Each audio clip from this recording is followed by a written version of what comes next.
श्री गुरुभ्यो नमः हरि ओम पूज्याय राघवेंद्राय सत्यधर्मरताय च भजतां कल्पवृक्षाय नमतां ಕಾಮಧೇನವೇ ಸಮಸ್ತ ಶ್ರೀ ಸರಳ ಪರಿಹಾರ ಜ್ಯೋತಿಷ್ಯಾಲಯ ಸದಸ್ಯರೆಲ್ಲರಿಗೂ ಈ ನಿಮ್ಮ ರಾಘವೇಂದ್ರ ಹರಿತಸೆ ಗುರುಜಿ ಮಾಡುವ ನಮಸ್ಕಾರಗಳು. ಇನ್ನೇನು ಆಗಸ್ಟ್ ಮುಗಿತಾ ಬಂತು. ಇವತ್ತು 25ನೇ ತಾರೀಕು. ಇನ್ನೊಂದು 6 ದಿನಗಳಲ್ಲಿ ಆಗಸ್ಟ್ ತಿಂಗಳು ಕೊನೆಯದಾಗುತ್ತೆ 2026 ವರ್ಷದ ಪ್ರಕಾರ.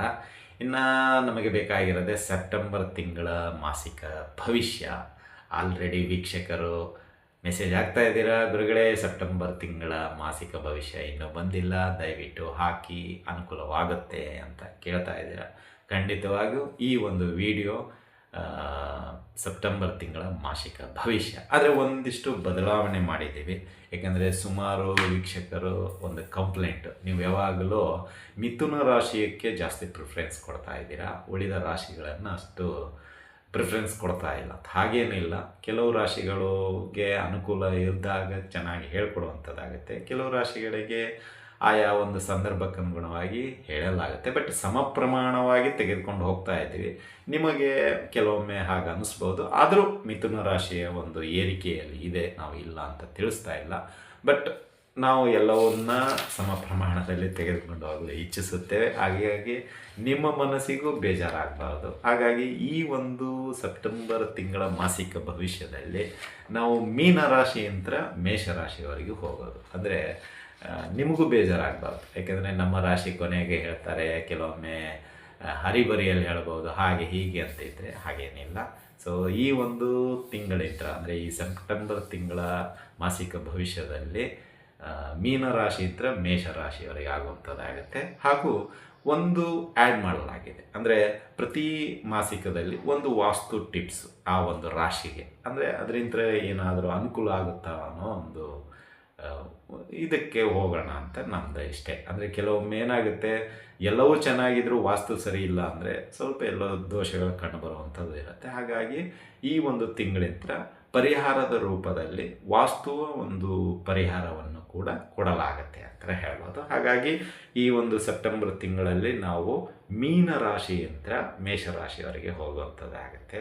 ಸೊ ಅದಕ್ಕಿಂತ ಮುಂಚಿತವಾಗಿ ನಾವು ಈಗ ಗ್ರಹಗಳ ಒಂದು ಸಂಚಾರ ಮತ್ತು ಈ ಒಂದು ಸೆಪ್ಟೆಂಬರ್ ತಿಂಗಳಲ್ಲಿ ಬರ್ತಕ್ಕಂತಹ ಶುಭ ದಿನಗಳು ಯಾವ್ಯಾವ ಎಲ್ಲವನ್ನು ಒಂದೊಂದಾಗಿ ತಿಳಿದುಕೊಳ್ಳೋಣ ಬನ್ನಿ. ಹಾಗಾದರೆ ಅಂದರೆ ಇಲ್ಲಿ ಸೆಪ್ಟೆಂಬರ್ ತಿಂಗಳಲ್ಲಿ ಮೊದಲನೇದಾಗಿ ನೋಡೋದಾದರೆ ಶನಿ ಮಹಾರಾಜರು ಮೀನ ರಾಶಿಯಲ್ಲೇ ವಕ್ರಿಯರಾಗಿ ಸಂಚಾರ ಮಾಡ್ತಾ ಇದ್ದಾರೆ. ಅದೇ ರೀತಿಯಾಗಿ ರಾಹು ಕುಂಭರಾಶಿಯಲ್ಲಿದ್ದಾರೆ, ಕೇತು ಸಿಂಹ ರಾಶಿಯಲ್ಲಿದ್ದಾರೆ, ಇನ್ನು ಕುಜ ಮಿಥುನ ರಾಶಿಯಲ್ಲಿದ್ದಾರೆ, ಗುರು ಕರ್ಕಟಕ ರಾಶಿಯಲ್ಲಿದ್ದಾರೆ.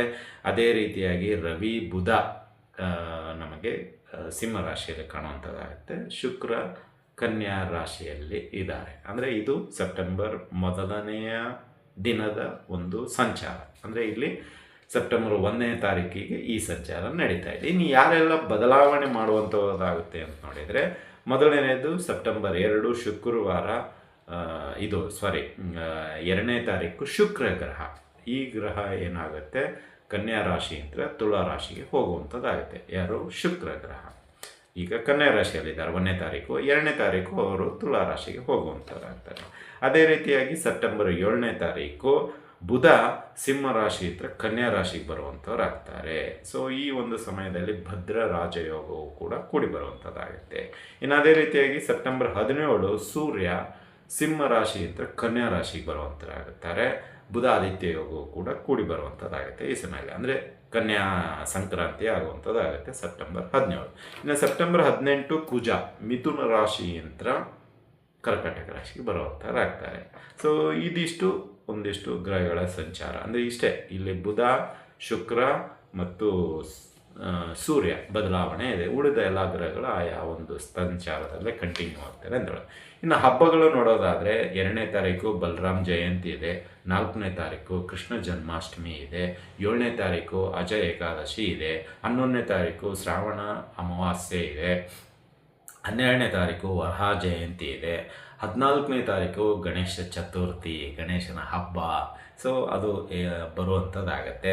ಇನ್ನು 17ನೇ ತಾರೀಕು ಕನ್ಯಾ ಸಂಕ್ರಾಂತಿ, ಅಂದರೆ ಸೂರ್ಯ ಕನ್ಯಾ ರಾಶಿಗೆ ಬರುವಂಥದ್ದಾಗತ್ತೆ. 22ನೇ ತಾರೀಕು ಪರಿವರ್ತಿನಿ ಏಕಾದಶಿ ಬರುವಂಥದ್ದಾಗತ್ತೆ. 25 ಅನಂತ ಚತುರ್ದಶಿ ಇದೆ, ಕೆಲವು 24 ಇದೆ, 25 ಇದೆ, ಆಯಾ ಮಠದ ಪಂಚಾಂಗ ಪ್ರಕಾರ ಹೋಗ್ಬೋದು. ಇನ್ನು 26 ಹುಣ್ಣಿಮೆ ಇದೆ, ಅದೇ ದಿನ ಪಿತೃಪಕ್ಷ ಪ್ರಾರಂಭ ಆಗುವಂಥದ್ದಾಗತ್ತೆ. ಅಂದರೆ ಈ ಒಂದು ಸೆಪ್ಟೆಂಬರ್ ತಿಂಗಳಲ್ಲಿ ಪಿತೃಪಕ್ಷನೇ ಪ್ರಾರಂಭ ಆಗುವಂಥದ್ದಾಗತ್ತೆ ಅಂತ ಹೇಳ್ಬೋದು. ಇದಾಗಿತ್ತು ಈ ಒಂದಿಷ್ಟು ಗ್ರಹಗಳ ಸಂಚಾರ ಮತ್ತು ವಿಶೇಷ ದಿನಗಳು. ಇದಕ್ಕನುಗುಣವಾಗಿ ದ್ವಾದಶ ರಾಶಿಗಳ ಭವಿಷ್ಯ ಯಾವೆಲ್ಲ ರೀತಿಯಲ್ಲಿರುತ್ತೆ ಮೀನ ರಾಶಿಯಿಂದ ಮೇಷ ರಾಶಿಯವರಿಗೆ ಎಂಬುದು ತಿಳ್ಕೊಳ್ಳೋಣ ಬನ್ನಿ.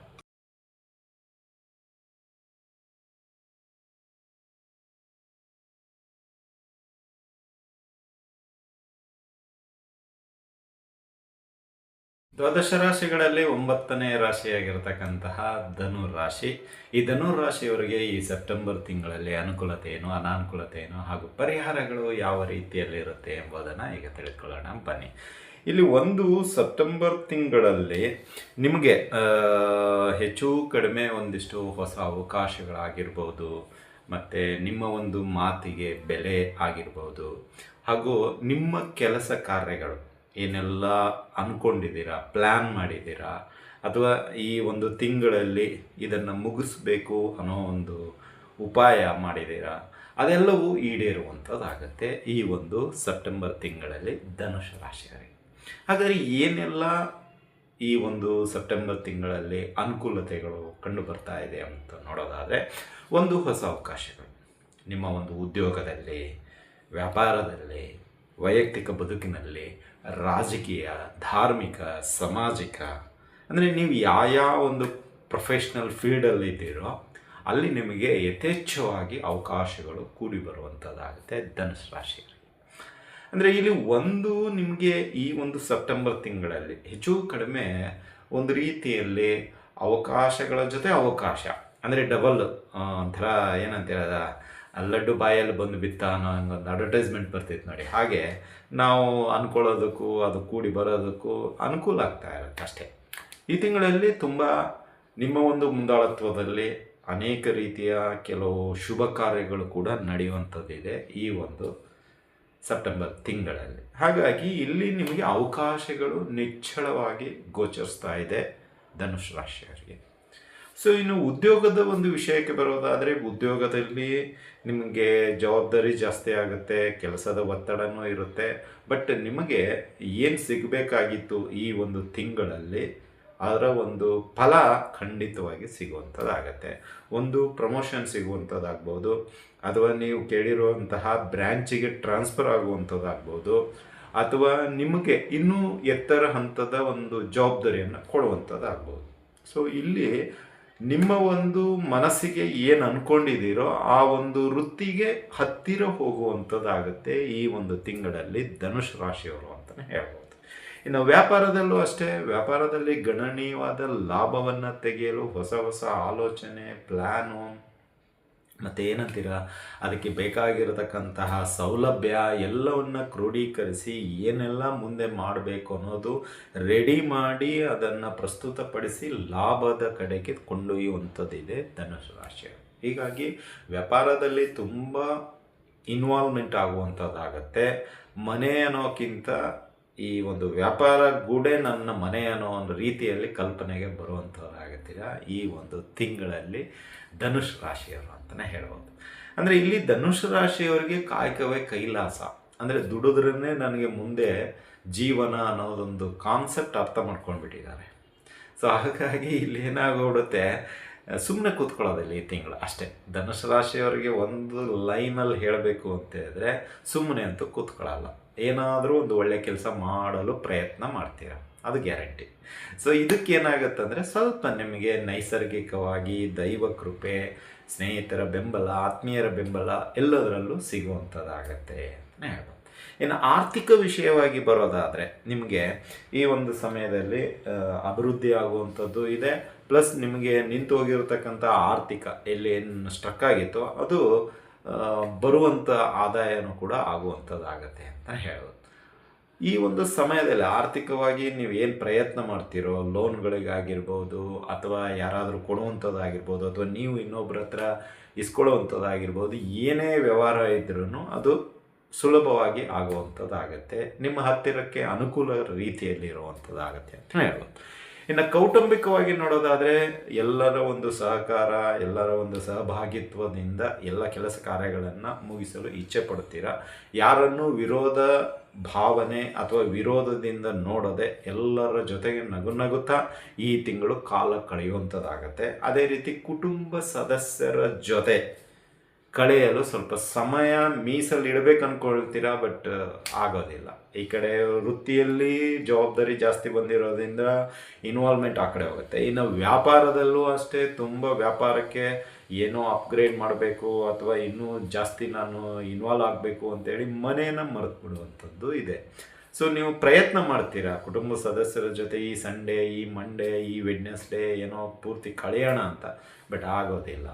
ಕೆಲಸದ ಒತ್ತಡ ಆ ರೀತಿ ಇರುತ್ತೆ. ಹಾಗಾಗಿ ಈ ತಿಂಗಳಲ್ಲಿ ಆತ್ಮೀಯರು ನಿಮ್ಮ ಬಗ್ಗೆ ಸ್ವಲ್ಪ ಬೇಜಾರ ಇರುತ್ತೆ. ಅಂದರೆ ನೀವು ಅವ್ರ ಜೊತೆ ಮಿಂಗಲ್ ಆಗದೇ ಇರೋದರಿಂದ ಎಲ್ಲೋ ಕುಟುಂಬ ನಿರ್ವಹಣೆ ಇವನಿಗೆ ಸರಿಗೆ ಗೊತ್ತಾಗ್ತಾ ಇಲ್ಲ ಅನ್ನೋ ಒಂದು ತಪ್ಪು ಕಲ್ಪನೆ ಸೃಷ್ಟಿಯಾಗುವಂಥದ್ದು ಇರುತ್ತೆ ಅಂತಲೇ ಹೇಳ್ಬೋದು.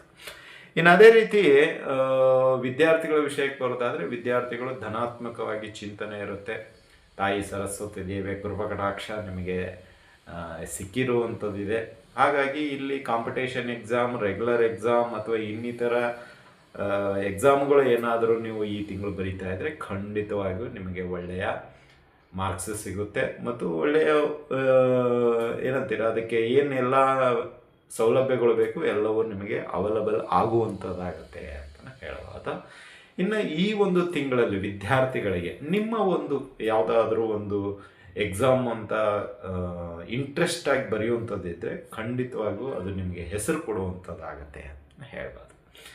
ಇನ್ನು ಈ ಒಂದು ಕೋರ್ಟು ಕಚೇರಿಗಳಲ್ಲಿ ಇರತಕ್ಕಂತಹ ವ್ಯಾಜ್ಯಗಳು, ಅಂದರೆ ಏನಾದರೂ ನಡೀತಾ ಇದ್ದರೆ ಈ ತಿಂಗಳಲ್ಲಿ ಅದು ಕೂಡ ನಿಮ್ಮ ಪರವಾಗಿ ಬರುವಂಥದ್ದಾಗತ್ತೆ ಅಂತ ಹೇಳೋದು. ಇದಿಷ್ಟು ನಿಮಗೆ ಈ ಒಂದು ತಿಂಗಳಲ್ಲಿ ಬರ್ತಕ್ಕಂತಹ ಅನುಕೂಲಗಳು. ಇನ್ನು ಅನಾನುಕೂಲ ಅಂತ ಹೇಳೋದಾದರೆ, ಇಲ್ಲಿ ನಿಮ್ಮ ಆತ್ಮೀಯರು ಅಂತ ಯಾರಿರ್ತಾರಲ್ಲ ಅವರಲ್ಲಿ ಮನಸ್ತಾಪಗಳು ಬರುತ್ತೆ. ನೀವು ಅವ್ರ ಜೊತೆ ಸರಿಯಾದ ಪ್ರಮಾಣದಲ್ಲಿ ಅವಕಾಶಗಳು ಕೊಡ್ತಾ ಇಲ್ಲ. ಅಂದರೆ ಅವರ ಒಂದು ಮಾತಾಗಿರ್ಬೋದು ಅಥವಾ ನಿಮ್ಮ ಒಂದು ಮಾತಾಗಿರೋದು ಸರಿಯಾಗಿ ಮಾತನಾಡಲು ಸಾಧ್ಯವಾಗ್ತಾ ಇಲ್ಲ. ಎಲ್ಲ ಥ್ರೂ ಫೋನ್ ಮುಖಾಂತರ ಆಗ್ತಾ ಇದೆ, ಡೈರೆಕ್ಟಾಗಿ ಡೀಲ್ ಆಗ್ತಾ ಇಲ್ಲ. ಅವಕಾಶಕ್ಕಾಗಿ ಅವ್ರು ಕಾಯ್ತಾ ಇದ್ದಾರೆ, ಬಟ್ ನೀವು ಅವಕಾಶ ಕೊಡ್ತಾ ಇಲ್ಲ. ಹೀಗಾಗಿ ಸ್ವಲ್ಪ ಮನಸ್ತಾಪ ಬರುತ್ತೆ.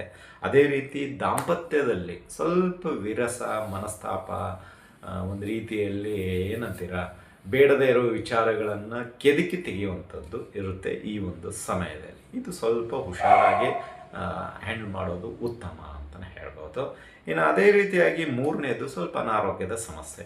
ನಿಮಗೆ ಮೈಕೈ ನೋವಾಗಿರ್ಬೋದು, ಹಲ್ಲು ನೋವುಗಳಾಗಿರ್ಬೋದು, ಕಣ್ಣು ನೋವಾಗಿರ್ಬೋದು, ತಲೆ ನೋವಾಗಿರ್ಬೋದು.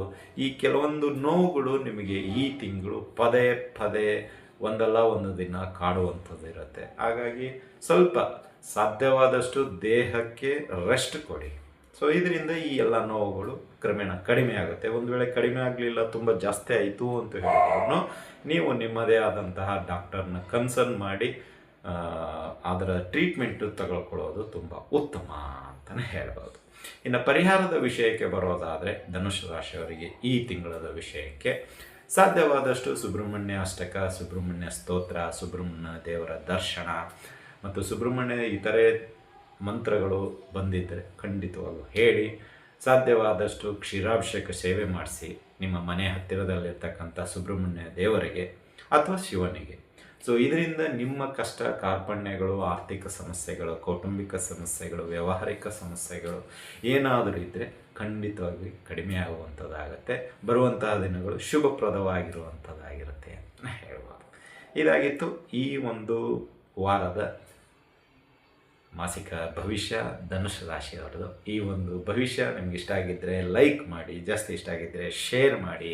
ಹಾಗೂ ಅದೇ ರೀತಿ ಜಾತಕ ವಿಮರ್ಶೆ, ಶುಭ ಕಾರ್ಯಗಳು ಅಥವಾ ಇನ್ನಿತರ ವಾಸ್ತು ಸಲಹೆ ಸೂಚನೆಗಳು ಬೇಕಾಗಿದ್ದರೆ ಖಂಡಿತವಾಗಿ ನಮ್ಮ ವೈಯಕ್ತಿಕ ನಂಬರ್ ಆದ 7676762066 ಈ ನಂಬರಿಗೆ ಕರೆ ಮಾಡಿ ಹೆಚ್ಚಿನ ಮಾಹಿತಿಯನ್ನು ನೀವು ಪಡೆದುಕೊಳ್ಳಬಹುದು ಅಂತ ತಿಳಿಸುತ್ತಾ ಇಲ್ಲಿಗೆ ವಿಷಯ ಮುಗಿಸ್ತಾ ಇದ್ದೀವಿ. ಮತ್ತೆ ಮುಂದಿನ ರಾಶಿಯೊಂದಿಗೆ ಭೇಟಿಯಾಗೋಣ. ಅಲ್ಲಿವರೆಗೂ ಶುಭಮಸ್ತು, ಶುಭಂ ಭೂಯಾತ್.